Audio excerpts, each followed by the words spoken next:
এই ইমানদাররা ইসলামের মধ্যে পরিপূর্ণভাবে ঢুকো। কেন? আল্লাহ তাআলা পরামর্শ দিয়ে বলেন, ইন্নাহু লাকুম আদুউম মুবিন, কারণ শয়তান তোমাদের প্রকাশ্য দুশমন। ইয়া আইয়ুহাল্লাযীনা আমানুত্তাকুল্লাহ,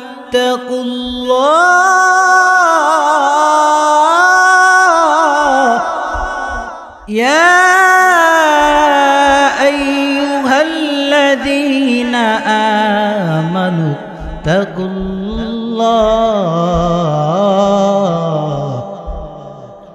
লা তামুতুন্না ইল্লা ওয়া আনতুম মুসলিমুন। এই ইমানদাররা, আমি আল্লাহকে ভয় কর, মুসলমান না হইয়া কবরে আসিও না। ইয়া আইয়ুহাল্লাযীনা আমানুত্তাকুল্লাহ, এই ইমানদাররা, আমি আল্লাহকে ভয় কর, ভয় কর। লা তামুতুন্না ইল্লা ওয়া আনতুম মুসলিমুন, খবরদার খবরদার, মুসলমান না হইয়া মরিও না। এই ইমানদাররা ইসলামের মধ্যে পরিপূর্ণভাবে ঢুকো। কেন? আল্লাহ তাআলা পরামর্শ দিয়ে বলেন, ইন্নাহু লাকুম আদুউম মুবিন, কারণ শয়তান তোমাদের প্রকাশ্য দুশমন। মুসলিম হয় না জন্ম নিলে মুসলমানের ঘরে, কাফের মুমিন তফাৎটা হয় সালাতের উপরে। মুসলিম হয় না জন্ম নিলে মুসলমানের ঘরে, কাফের মুমিন তফাৎটা হয় সালাতের উপরে। এই জীবনে সালাত যেন, ও এই জীবনে নামাজ যেন হয় না কোনো কাজা। এমনও তো হতে পারে জোহরে জানাজা তোমার, এমনও তো হতে পারে জোহরে জানাজা। কেমন করে ঘুমাও তুমি, ও কেমন করে ঘুমাও তুমি, ফজর করে কাজা। এমনও তো হতে পারে জোহরে জানাজা তোমার, এমনও তো হতে পারে জোহরে জানাজা। ফাআইনামা তুওয়াল্লু ফাসাম্মা ওয়াজহুল্লাহ। আল্লাহ বলে, বান্দা আমাকে তালাশ করো, কই তালাশ করো, কই তালাশ করো, আমি তোমার চতুর্দিকে আছি। ও বান্দা ডানে যাও, আমি আল্লাহর নিদর্শন। বান্দা ডানে যাও, আমি আল্লাহর নিদর্শন পাবা। বান্দা বামে যাও, আমি আল্লাহর নিদর্শন দেখতে পাবা। বান্দা সামন দিকে যাও, আমি আল্লাহর নিদর্শন দেখতে পাবা। বান্দা যদি পিছনে যাও, আমি আল্লাহর নিদর্শন তুমি দেখতে পাবা। আমি আল্লাহ তোমার চতুর্দিকে আছি, কোন দিকে যাইবে আমি আল্লাহ আছি। এ বান্দা, আমাকে পাইতে চাও, আমাকে পাইতে চাও, আমাকে পাইতে আমেরিকা যাওয়া লাগবে না, আমাকে পাইতে হলে রাশিয়া যাওয়া লাগবে না, আমাকে পেতে হলে দেশ ছেড়ে বিদেশে যাওয়া লাগবে না। ওরে বান্দা, আমাকে যদি পাইতে চাও, আমার মুয়াজ্জিন যখন ডাক দেয় হাইয়া আলাস সালাহ, আমার মুয়াজ্জিন যখন নামাজের দিকে ডাকে, আসো নামাজের জন্য আসো। ও বান্দা, যদি আমাকে পাইতে চাও, আমার মুয়াজ্জিনের ডাকে জবাব দিয়ে মসজিদের মধ্যে চলে যাও। আচ্ছা, কথা না বলি, আগে বসি। এই যে আপনারা আসেন না, একটু সামনে আসেন, আমি কাদের সাথে কথা বলবো, আপনারা সামনে না আসলে।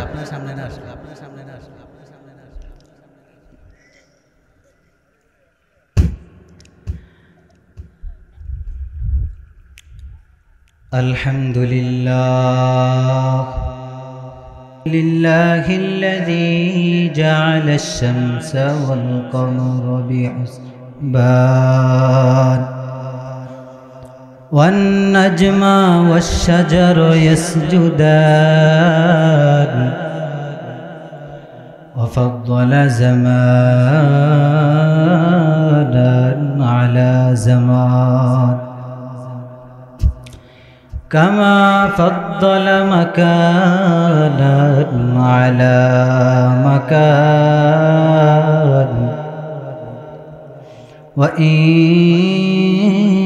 وإنسانا على إنسان ونشهد أن لا إله إلا الله وحده لا شريك له لا ضد له ولا ند له ولا مثل له ونشهد أن سيدنا وسندنا وحبيب ربنا وطبيبنا وطبيب قلوبنا ومولانا محمدا عبده ورسوله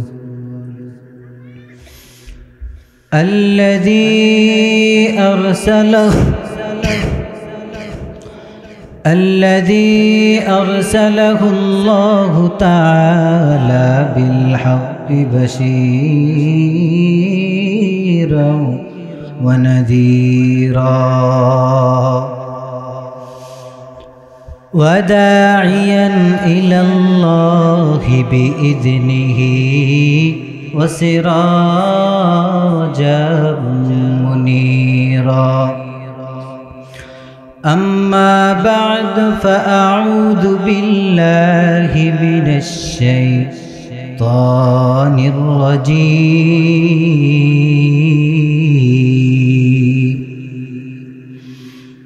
بسم الله الرحمن الرحيم يا أيها الذين آمنوا ادخلوا في السلم كافة ولا تتبعوا خطوات الشيطان إنه لكم عدو مبين وقال تعالى يا أيها الذين آمنوا اتقوا الله حق تقاته ولا تموتن إلا وأنتم مسلمون وقال النبي صلى الله عليه وسلم لا طاعة لمخلوق في معصية الخالق صدق الله مولانا العظيم وصدق رسوله النبي الكريم ونحن على ذلك من الشاهدين والشاكرين والذاكرين والحمد لله رب العالمين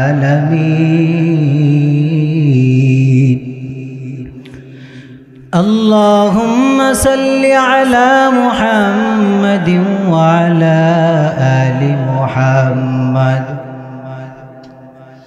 كما صليت على إبراهيم وعلى آل إبراهيم إنك حميد مجيد اللهم بارك على محمد وعلى آل محمد كما باركت على إبراهيم وعلى آل إبراهيم إنك حميد مجيد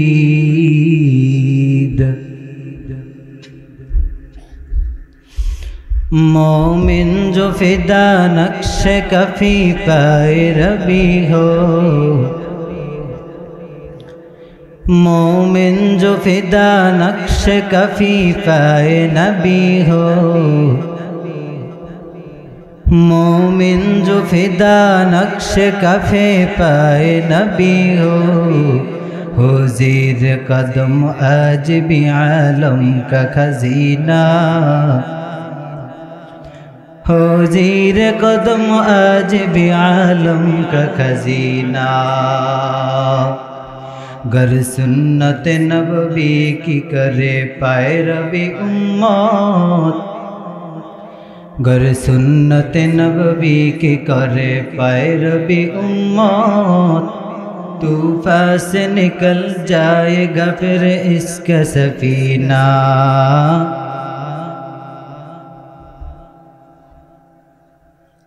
तूफ़ान से निकल जाएगा फिर इसका सफीना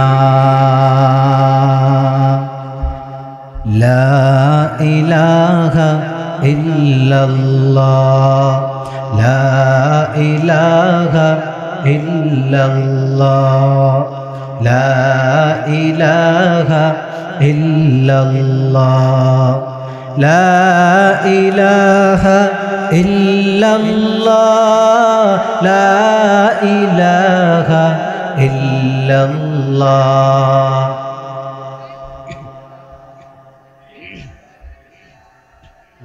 আল্লাহর বান্দারা সকল পেরেশানি থেকে মুক্ত হয়ে সকল কাজকাম ফালাইয়া বিশ্রাম ফালাইয়া ঘুম ফালাইয়া এই মজলিসে এসে এটা প্রমাণ করে দিয়েছেন এই মানুষগুলো হলো একমাত্র আল্লাহর পাগল আল্লাহর ঠিক কিনা আমরা যে আল্লাহর পাগল আমরা যে আল্লাহর পাগল আজ এখানে কাল কি হবে তা জানি না শুধু তুলতে চাই আখের ফসল আমরা যে আল্লাহর পাগল আমরা কার পাগল জীবনের সকল দেয়ানে হয় গো যেন ইচ্ছাতে তোমার সইতে পারি যেন হাসি মুখে চলতি পথে বাধা আঘাত আঘাত কাটায় ভুল হলে হই যেন ও সুসজল ভুল হলে হই যেন ও সুসজল আমরা যে আল্লাহর পাগল আমরা যে আল্লাহর পাগল আজ এখানে কাল কি হবে তা জানি না শুধু তুলতে চাই আখের ফসল আমরা যে আল্লাহর পাগল এসো মুখর করি ভালোবাসার গানে কোরআনের জ্যোতি আনি প্রাণে প্রাণে এসো মুখর করি ভালোবাসার গানে কোরআনের জ্যোতি আনি প্রাণে প্রাণে কালো সব করে দেই আলো ঝলমল, কালো সব করে দেই আলো ঝলমল। আমরা যে আল্লাহর পাগল, আমরা যে আল্লাহর পাগল, আমরা যে আল্লাহর পাগল। আজ এখানে কাল কি হবে তা জানি না, শুধু তুলতে চাই আখের ফসল। আমরা যে আল্লাহর পাগল, আমরা যে আল্লাহর পাগল। আমরা কার পাগল? আর জোরে আওয়াজ দিয়ে বলেন আমরা কার পাগল? ও মুসলমান ইমানদার, মুসলমান হবে একমাত্র আল্লাহর পাগল। মুসলমান দুনিয়ার পাগল না, মুসলমান বাড়ির পাগল না, গাড়ির পাগল না, নারীর পাগল না, মুসলমান অর্থ সম্পত্তির পাগল না, মুসলমান দুনিয়ার পাগল না। মুসলমান যদি পাগল হয় তাহলে হবে একমাত্র আমার মালিকের পাগল। কথা বলেন ঠিক কিনা? ঠিক কিনা? ওই মালিকের পাগল হতে রাজি আছি না নাই? কারা কারা রাজি আছি? দুটি হাত তুলে আল্লাহকে দেখায় দিই। নারায়ে তাকবীর, নারায়ে তাকবীর। আরে আল্লাহর বান্দা, যেই মানুষ যার পাগল সে ঘুমাইতেও দেখে, সে ঘুমাইতেও সেই মহাব্বতের ব্যক্তিটাকে দেখে। মুসলমান ইমানদার স্বামী তার স্ত্রীর জন্য পাগল। সে যেথায় যাক, ব্যবসা বাণিজ্য যেথায় যাক, যত দূরে থাকুক, মনটা পড়ে থাকে স্ত্রীর কাছে, কারণ সে স্ত্রীর পাগল। ও মুসলমান ইমানদার, যেই ছেলেটা বাপের পাগল, ওই ছেলেটা যেখানেই থাকুক না কেন তার মনটা পড়ে থাকে বাবার কাছে, কারণ সে বাবার পাগল।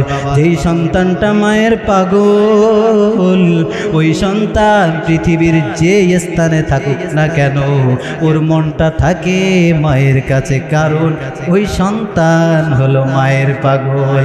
মুসলমান ইমানদার, আপনারা যদি আল্লাহর পাগল হন তাহলে আমাদের উঠতে বসতে খাইতে চলতে, আমাদের পথ চলতে সর্বহালতে আমাদের অন্তরে থাকবে কে? আমাদের জবানে থাকবে কে? আল্লাহ তাআলা বলে, বান্দা ফাযকুরুনি আযকুর।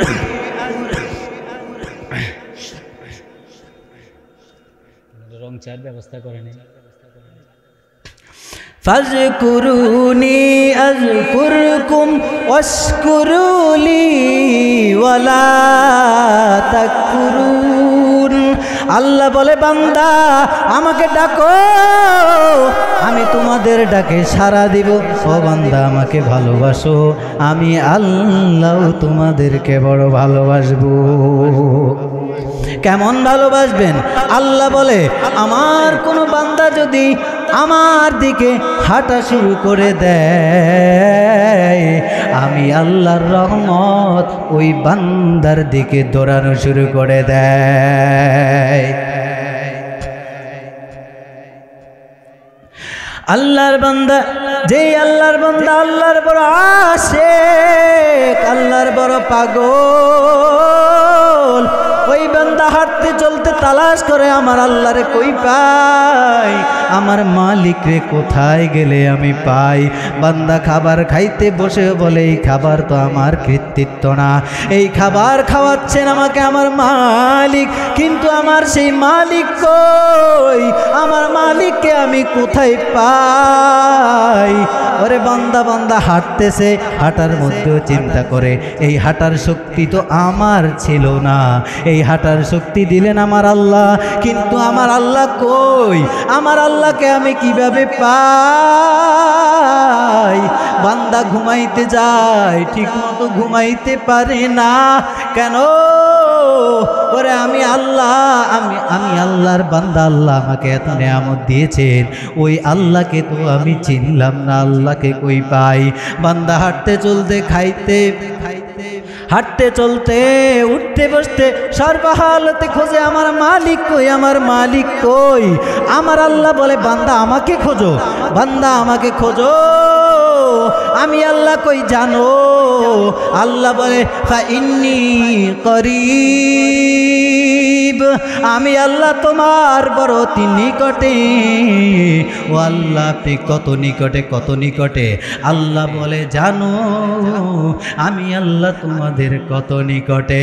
আল্লাহ কোরআনের মধ্যে বলেন নাহনু আকরাবু ইলাইহি মিন হাবিলিল ওয়ারিদ।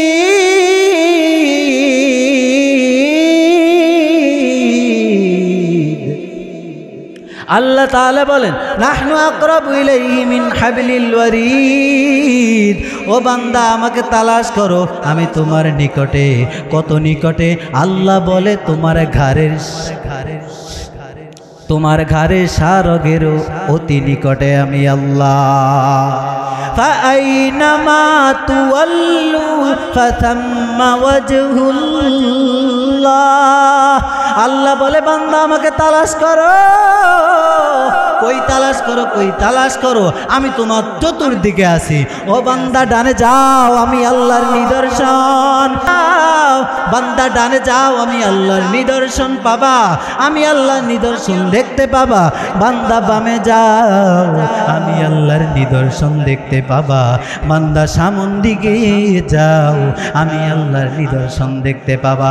বান্দা যদি পিছনে যাও, আমি আল্লাহর নিদর্শন তুমি দেখতে পাবা। আমি আল্লাহ তোমার চতুর্দিকে আছি, কোন দিকে যাইবে আমি আল্লাহ আছি। আল্লাহ বলেন ওয়ানাহনু,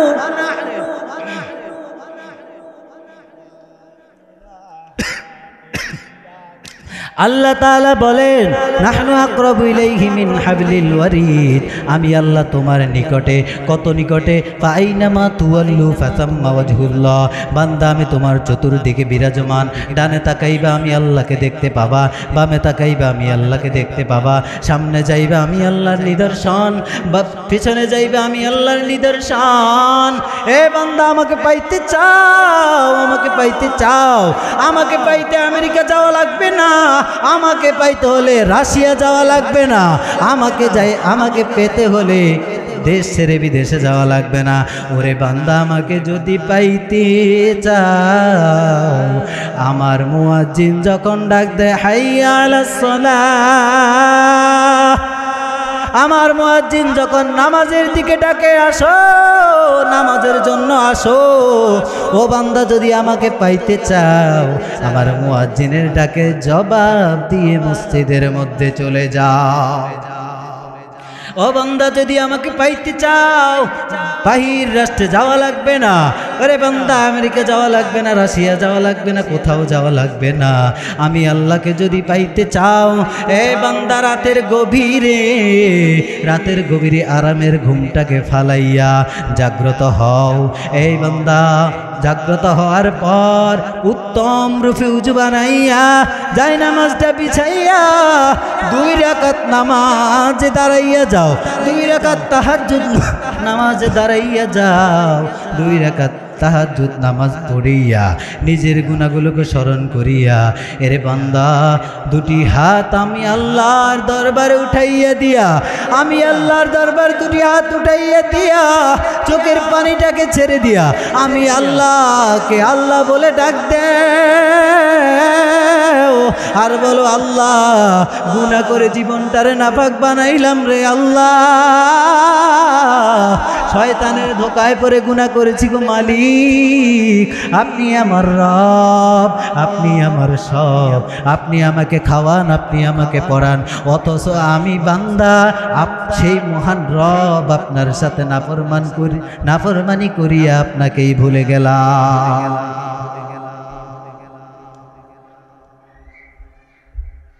আল্লাহ বলে বান্দা হাঁটার শক্তি ছিল না, কথা বলার শক্তি ছিল না, নিজ হাত দিয়ে যে খাবারের লোকমা ধরবা এই শক্তিটাও তোমার ছিল না। আমি আল্লাহ হাঁটার শক্তি দিলাম, কথা বলার শক্তি দিলাম। এই বান্দা আমি আল্লাহ খাওয়ার শক্তি দিলাম, ভালো ভালো খাওয়াইলাম, পড়াইলাম। কিন্তু বান্দা দুনিয়াতে যাওয়ার পর তুই বান্দা আমার গোলামি তো করলি না, বরং আমার বিরোধিতা আর আমার কোরআনের বিরোধিতা করলি। আল্লাহ তাআলা কালামের মধ্যে বলেন, আমি আমার মূল আলোচনায় চলে যাচ্ছি। আল্লাহ তাআলা কালামের মধ্যে বলেন, ইয়া আইয়ুহাল্লাযীনা আমানু দুখুলু ফিস-সিলমি কাফা ওয়ালা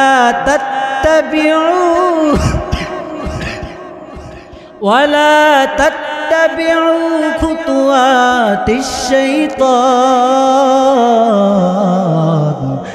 ইন্নাহু লাকুম আদুউম মুবিন।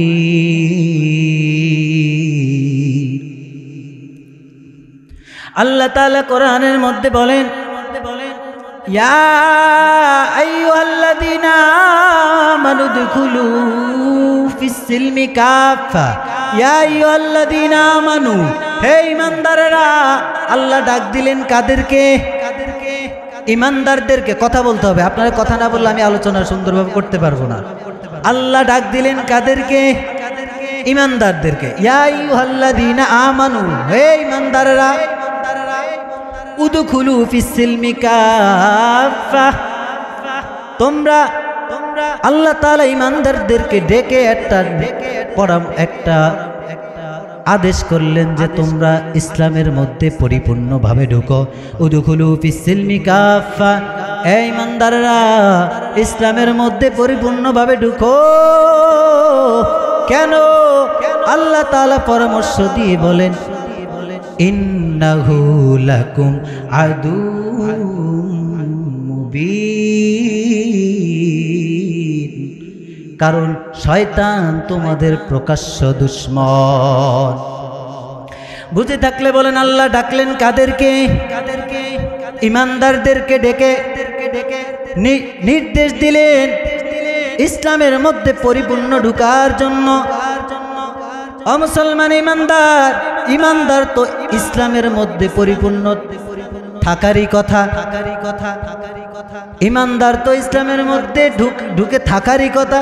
আল্লাহ তাআলা কেন আবার বললেন ঈমানদাররা ইসলামের মধ্যে ঢুকো? আল্লাহ তাআলা এইভাবে বিভিন্ন জায়গায় আল্লাহ তাআলা ঈমানদারকে ডাকলেন, আর একটা আদেশ করলেন, নির্দেশ দিলেন। আল্লাহ তাআলা কোরআনের অন্য এক আয়াতের মধ্যে বলেন, ইয়া আইয়ুহাল্লাযীনা আমানুত্তাকুল্লাহ,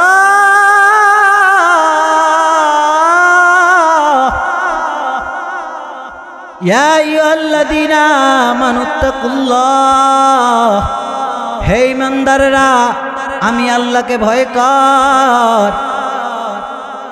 হাক্কা তুকাতিহি, কেমন ভয়? আল্লাহ বলে ভয় করার মতো ভয় কর। আল্লাহ তাআলা বলে ঈমানদাররা আমি আল্লাহকে ভয় কর। কেমন ভয়? আল্লাহ বলে ভয় করার মতো কর। যে ভয়কে ভয় বলে ওই ভয় কর।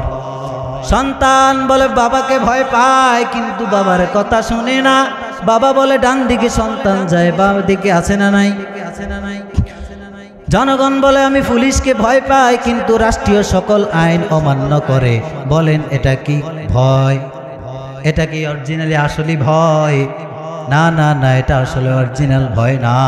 এরে আল্লাহর গোলাম, আল্লাহ বলে এমন ভয় না যেই ভয়কে ভয় বলা হয়। আমি আল্লাহকে ওই ভয়টাই কর।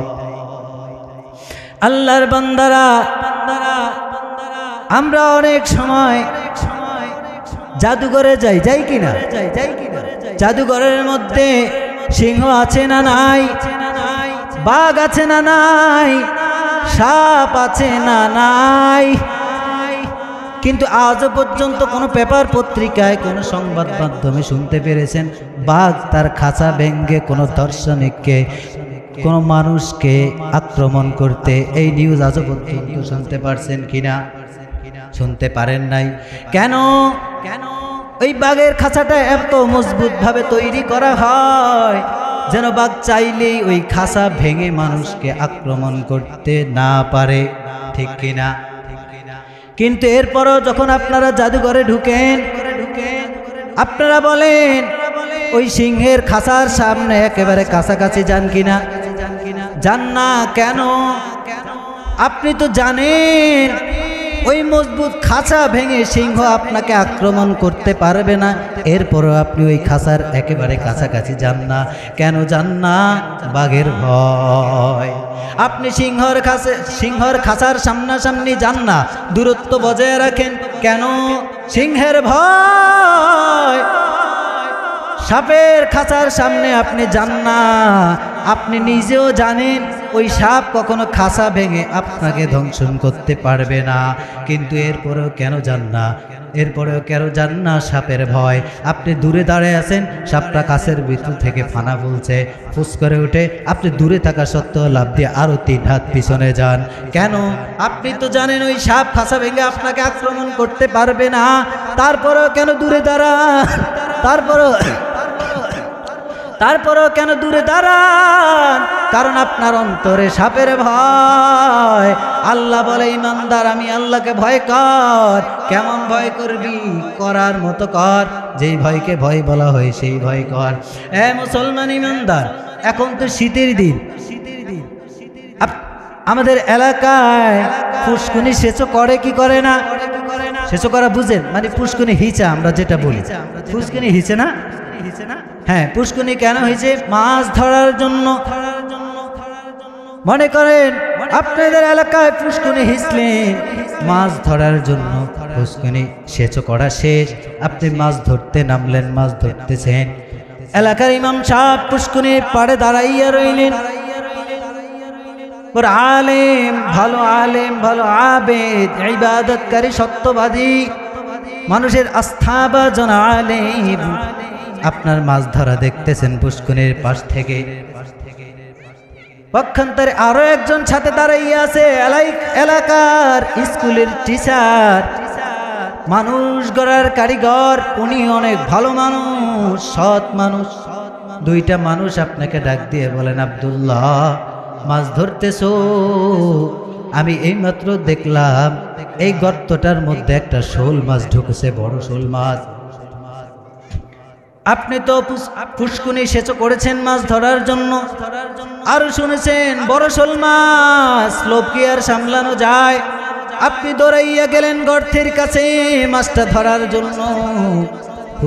আপনি গর্তের মধ্যে হাত দিবেন, এমন সময় পুষ্কুনির অপর এক প্রান্ত থেকে এলাকার নিকৃষ্ট একজন মানুষ, প্রসিদ্ধ একজন চোর, যাকে মানুষ চোর বাটপার নামে চিনে, যাকে 5 টাকা দিয়া 1 কাপ রং চা খাওয়াইয়া মিথ্যা সাক্ষী দেওয়ানো যায়, এমন একজন মানুষ ডাক দিয়া বললেন, আব্দুল্লাহ,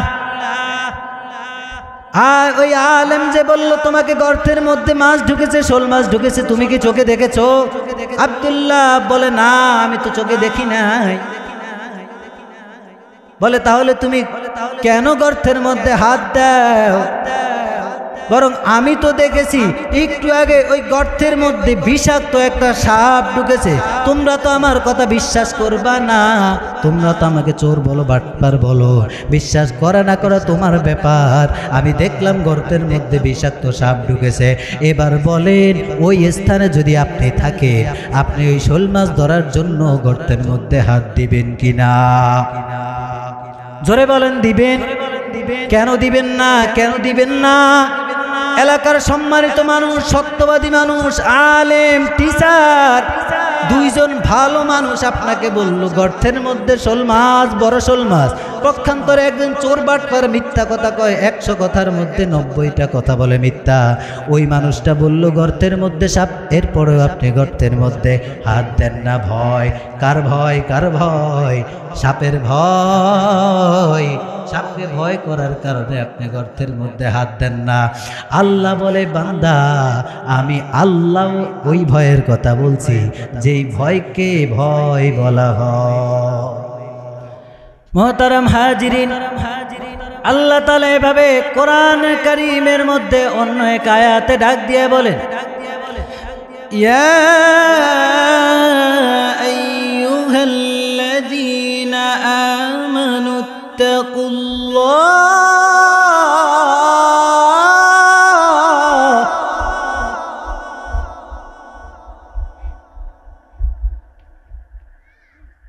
ইয়া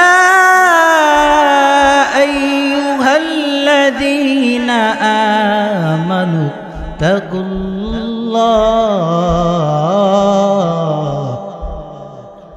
লা তামুতুন্না ইল্লা ওয়া আনতুম মুসলিমুন।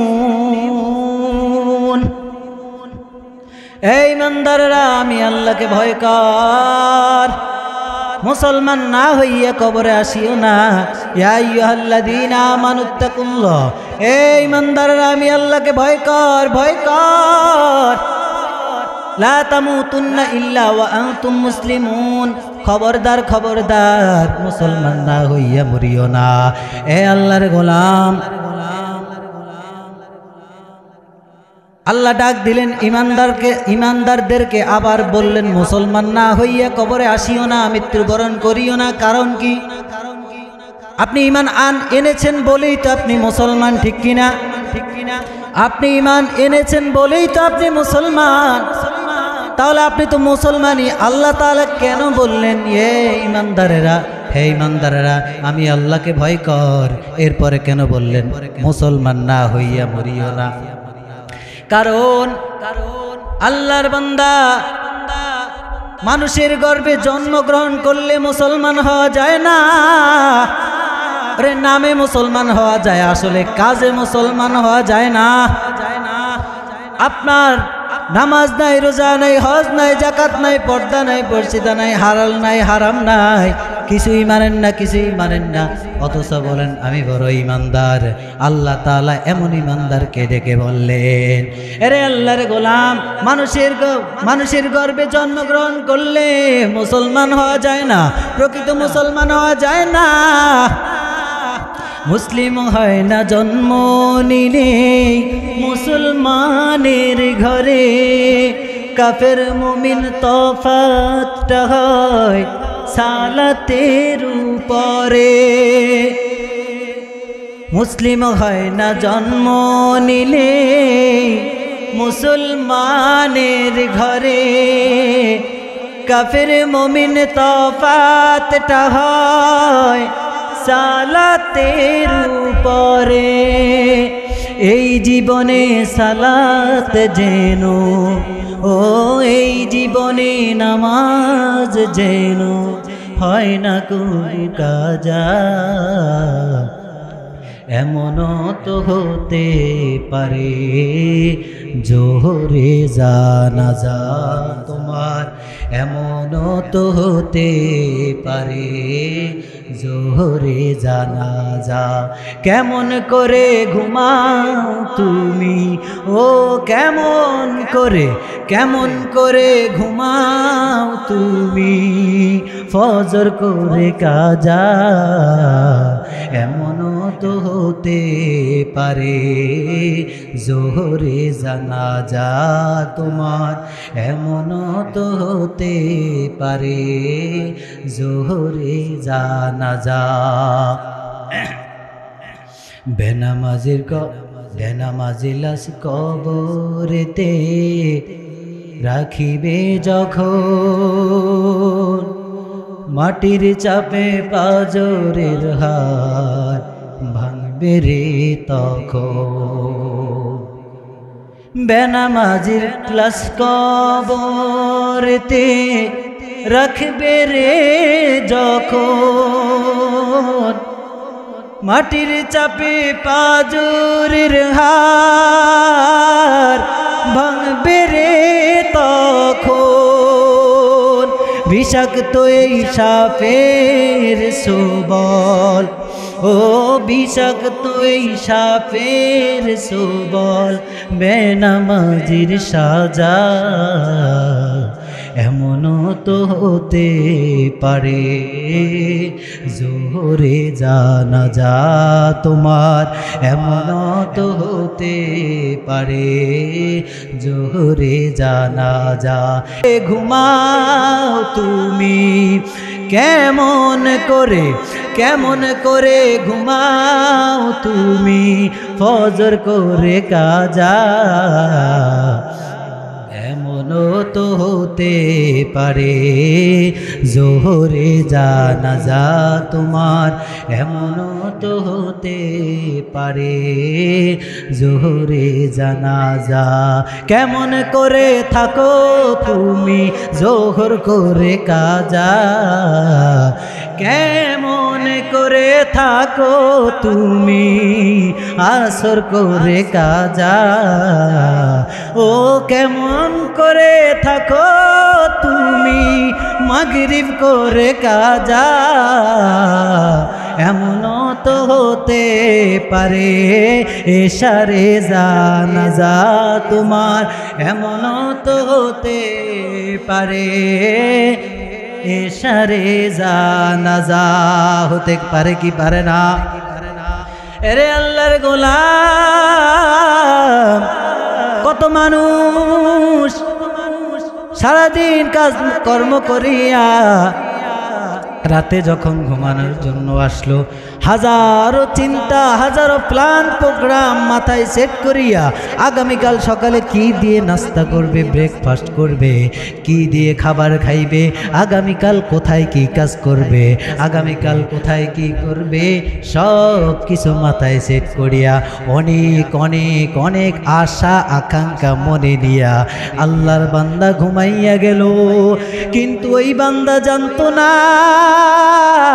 আগামীকালকের যে আশা যেই স্বপ্ন ওই স্বপ্ন বান্দার আর কখনো পূরণ হবে না ওরে বান্দা রাতে যেই ঘুম দিল ওই বান্দা জানে না তার ওই ঘুম আর কোনো দিন ভাঙবে না তার ওই ঘুমটা যে চিরনিদ্রা চিরদিনের ঘুম ওই বান্দা তখনও জানতো না আল্লাহর বান্দা হাজারো আশা আকাঙ্ক্ষা নিয়া মনের মধ্যে হাজারো আশা আকাঙ্ক্ষা নিয়া ঘুমাইয়া পড়ল কিন্তু ফজরের সময় মসজিদের মাইক থেকে এলান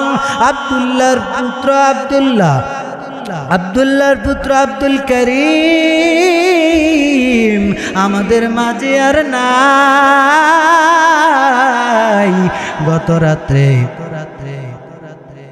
গত রাত্রে এমন সময় ইন্তেকাল করেছেন মসজিদের মাইক থেকে এলান ও বান্দা এবার বলো যে এত আশা আকাঙ্ক্ষা নিয়ে এসারে ঘুমাইলা কালকে কি করবা কিন্তু তোমার ঘুম ভাঙলো না কিন্তু আগামীকালকের স্বপ্ন তোমার স্বপ্নই থেকে গেল বাস্তবায়ন হলো না ফজরের পর তোমার জানাজার জন্য সবাই হাজির ওরে আল্লাহর বান্দা ফজরের পর কত মানুষ কর্মক্ষেত্রে রওনা করেছেন কত মানুষ অফিস আদালতে রওনা করেছেন ঢাকার উদ্দেশ্যে রওনা করেছেন ওই বান্দা তখনও জানতো না যে তার গন্তব্যে সে পৌঁছাতে পারবে না পথের মধ্যে গাড়ি অ্যাক্সিডেন্ট করে যুবকের লাশ পথের মধ্যে লঞ্চে আগুন লেগে লঞ্চ তলিয়ে লঞ্চ ডুবে গিয়ে যুবকদের লাশ জোহরে তার জানাজার জন্য মানুষগুলো হাজির হয়ে গেল জোহরের মসজিদের মাইক থেকে এলান অমুকের পুত্র অমুকে আর দুনিয়াতে নাই রোড অ্যাক্সিডেন্ট করে গাড়ি অ্যাক্সিডেন্ট করে রেল লাইনের তলে পড়ে জীবনটা চলে গেল ইন্তেকাল করেছে আরে বান্দা তার তো হাজারো স্বপ্ন বাকি ছিল তার হাজারো স্বপ্ন নিয়ে সে কর্মক্ষেত্রে রওনা দিয়েছেন সে ঢাকার উদ্দেশ্যে রওনা দিয়েছেন কিন্তু আল্লাহর বান্দা সে জানতো না এটাই তার শেষ রওনা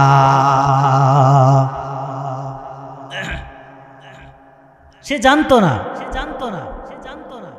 আরে আল্লাহর গোলাম কোন আশায় কোন ভরসায় ইমানদার দাবি করো অথচ নামাজ পড়ো না রোজা রাখো না হজ করো না জাকাত করো না জাকাত আদায় করো না হালাল ধরো না হারাম ছাড়ো না আল্লাহ তাআলা এমন ইমানদারকে ডাক দিয়া বলছেন, ইমানদার আমি আল্লাহকে ভয় কর, পরিপূর্ণ মুসলমান না হইয়া কবরে আসিও না।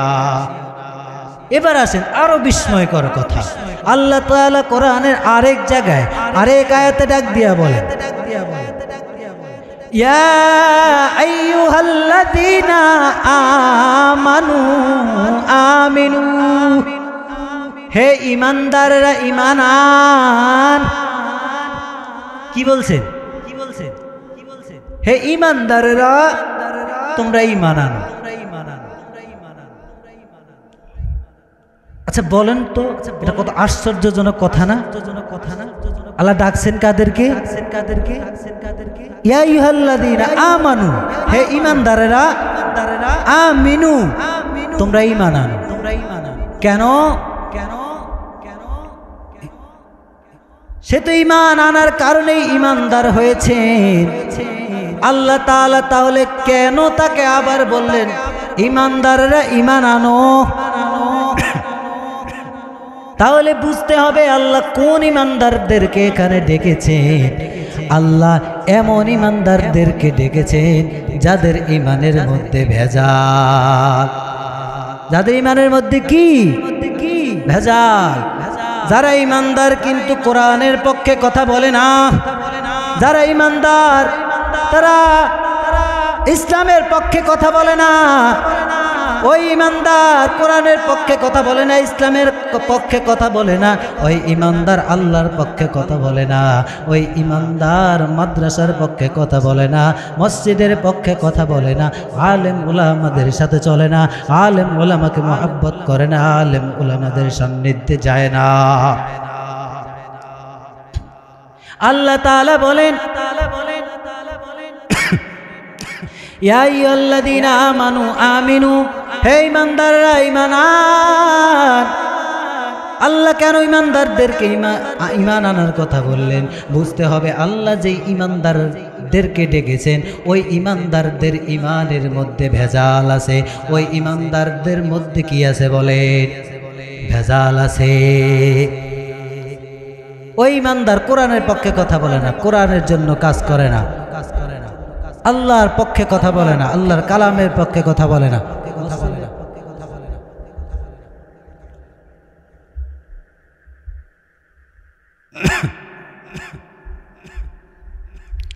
মসজিদের পক্ষে কথা বলে না, কোরআনের পক্ষে কথা বলে না, আলেম উলামাদেরকে ভালো জানে না, এমন ঈমানদারদেরকে আল্লাহ বললেন।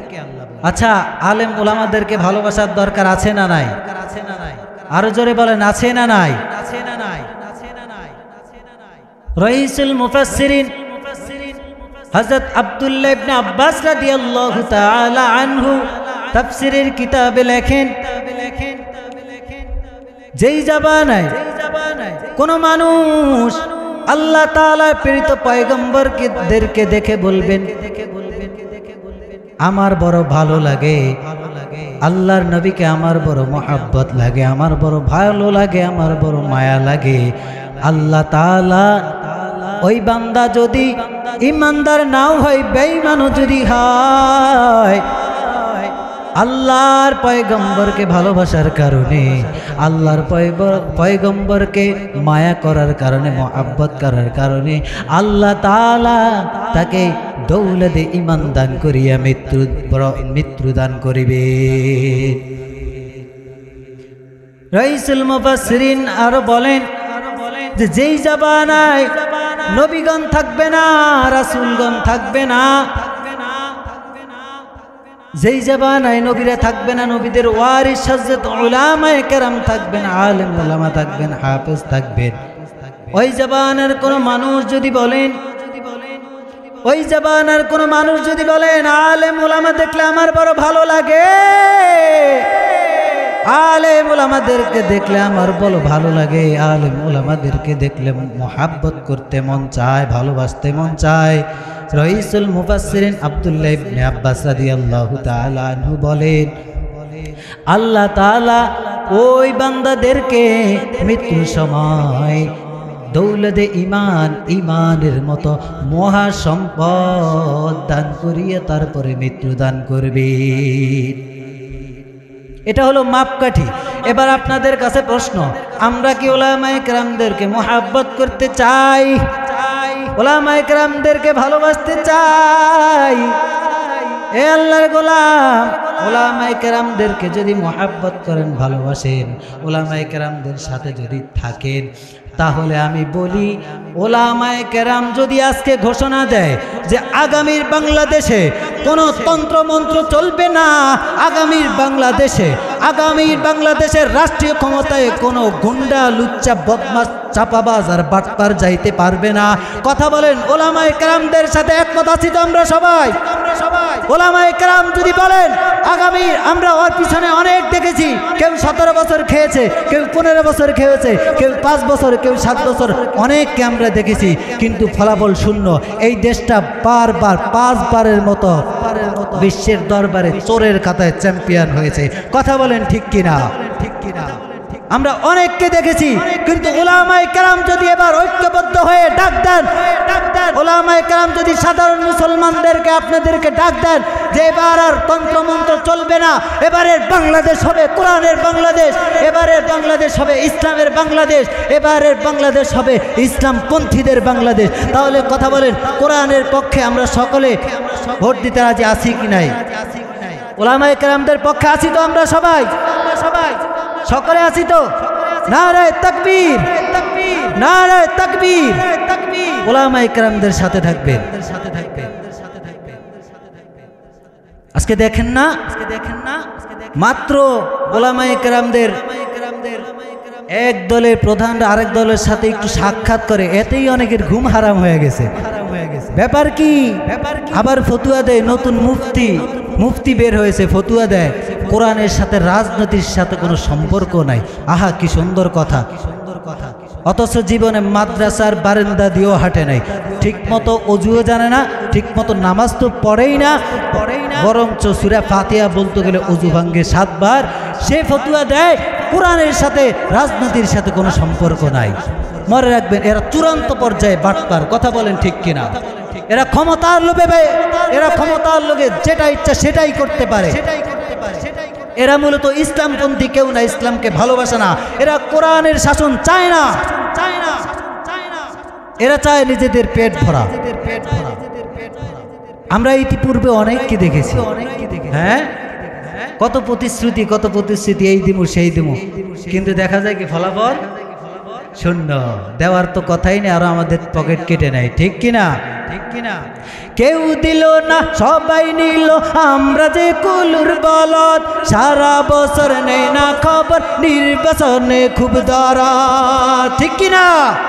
কেউ দিল না, সবাই নিল, আমরা যে কুলুর বলদ, সারা বছর নেই না খবর, নির্বাচনে খুব দরদ। আর কতকাল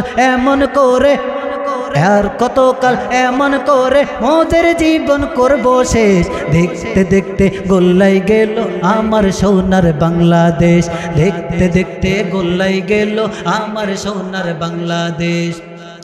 একে একে শেষ করেছি, সবার দেখা হইল শেষ, দেখতে দেখতে গোল্লাই গেল আমার সোনার বাংলাদেশ, দেখতে দেখতে গোল্লাই গেল আমার সোনার বাংলাদেশ। স্বাধীনতার বয়স পেরিয়ে 54তে পা দিল, নেতারা তো সবই পেল, আমরা বলো কি পেলাম? ঠিক কিনা? স্বাধীনতার বয়স পেরিয়ে 54তে পা দিলাম, নেতারা তো সবই পেল, আমরা বললো কি পেলাম। আর কতকাল এমনি করে ওদের জীবন করব শেষ, দেখতে দেখতে গোল্লাই গেল আমার সোনার বাংলাদেশ, দেখতে দেখতে গোল্লাই গেল আমার সোনার বাংলাদেশ। তাহলে আমরা আগামীর বাংলাদেশে কোনো তন্ত্র মন্ত্র দেখতে চাই না, আমরা আগামীর বাংলাদেশের রাষ্ট্রীয় ক্ষমতায় একমাত্র ইসলামকে দেখতে চাই, ইসলামপন্থী লোকদেরকে দেখতে চাই। কথা বলেন ঠিক কিনা? ইনশাআল্লাহ উলামায়ে কেরাম একত্রিত হবেন, আমরা আশা রাখি। উলামায়ে কেরাম যখন একত্রিত হয়ে ডাক দিবেন, সকলে মাঠে নামার জন্য প্রস্তুত আছি তো? ইনশাআল্লাহ সকলে যদি ইসলামের পক্ষে অবস্থান করেন, ইনশাআল্লাহ কোনো তন্ত্রমন্ত্র এই দেশের ক্ষমতায় উঠতে পারবে না। এই দেশের আগামী দিনের ক্ষমতায় ইসলামপন্থীরা থাকবে, ইসলাম থাকবে, কোরআন থাকবে। কথা বলেন ঠিক কিনা? ইসলামের বিজয় সুনিশ্চিত। আগামীকাল সূর্য উদিত হবে, এটা যেমন সুনিশ্চিত, ইনশাআল্লাহ কোনো একদিন এই বাংলার জমিনে ইসলামী হুকুমত প্রতিষ্ঠিত হবে। এই বাংলার আকাশে বাতাসে কালিমার পতাকা পতপত করে দুলবে, এত কোনো সন্দেহ নাই। কথা বলেন ঠিক কিনা? কোনো একদিন এদেশের আকাশে কালেমার পতাকা দুলবে, সেদিন সবাই খোদাই বিধান পেয়ে দুঃখ বেদনা ভুলবে, ঠিক কিনা? কোনো একদিন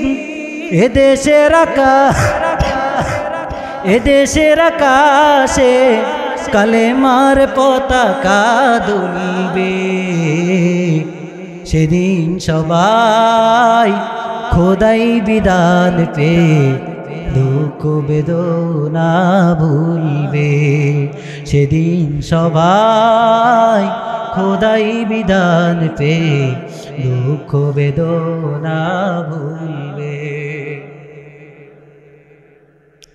সেদিন আর রবে না হাহাকার, অন্যায় জুলুম অবিচার, সেদিন আর রবে না হাহাকার, অন্যায় জুলুম অবিচার, থাকবে না অনাচার দুর্নীতি কদাচার, থাকবে না অনাচার দুর্নীতি কদাচার, সকলেই শান্তিতে থাকবে, সেদিন সবাই কোরআনি বিধান পেয়ে দুঃখ বেদনা ভুলবে, সেদিন সবাই খোদাই বিধান পেয়ে দুঃখ বেদনা ভুলবে। কোনো একদিন বাংলার জমিনে কালেমার পতাকা দুলবে,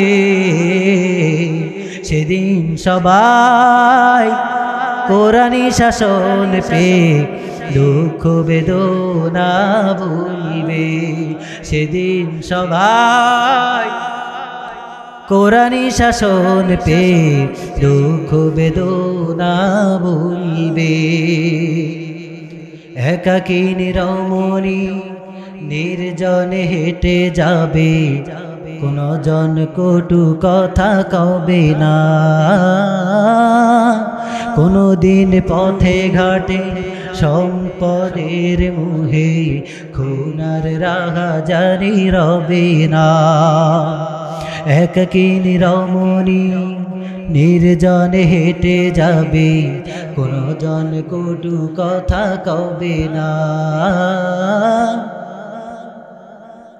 কোনো দিন পথে ঘাটে সম্পদের মোহে খুনার রাহাজানি রবে না।